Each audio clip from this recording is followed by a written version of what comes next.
జిల్లాకు అలాట్ అయిన టీమ్స్ అయితే ఆల్రెడీ ఉన్నాయండి. ఏదైనా అవసరం ఉందంటే ఖచ్చితంగా మనము మళ్ళీ ఎన్టీఆర్ జిల్లాలో ఉన్నాయి, ఏలూరు దగ్గర కూడా ఉంది. సో అక్కడి నుంచి మళ్ళీ మనం సో మత్స్యకారులు రైతులు ఇద్దరు రైతులకి ఆల్రెడీ మత్స్యకారులని ఆల్రెడీ మనము దాదాపు మనకి 2 రోజుల్లో ఒక 20 మంది బయటకు వెళ్ళున్నారు. వాళ్ళందరినీ ఆల్రెడీ తీసుకొని మనము పెట్టేసి బోట్స్ అన్నీ కూడా లాక్ చేసి పెట్టుకున్నాము. రైతులకు సంబంధించి కోతలు ఏవి కొయ్యొద్దు అని చెప్పేసి ఇచ్చున్నాము. అండ్ వరి కావచ్చు, లేకపోతే హార్టికల్చర్ పంటలు కావచ్చు, దానికి సంబంధించిన ప్రికాషనరీ స్టెప్స్ కూడా మనము స్టేట్ లెవెల్ నుంచి వచ్చాయి, మనం కూడా చెప్పాము. మేము చెప్పేది ఏంటంటే మోస్ట్లీ మనకి ఇంకా కోత దశలో ఉన్నాయి.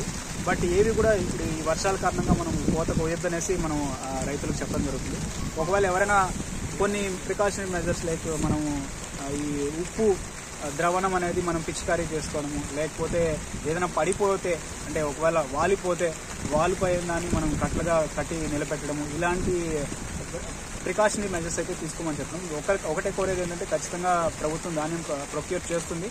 బట్ ఈ టైంలో అయితే కోతలు పోయేదని చెప్తున్నాం.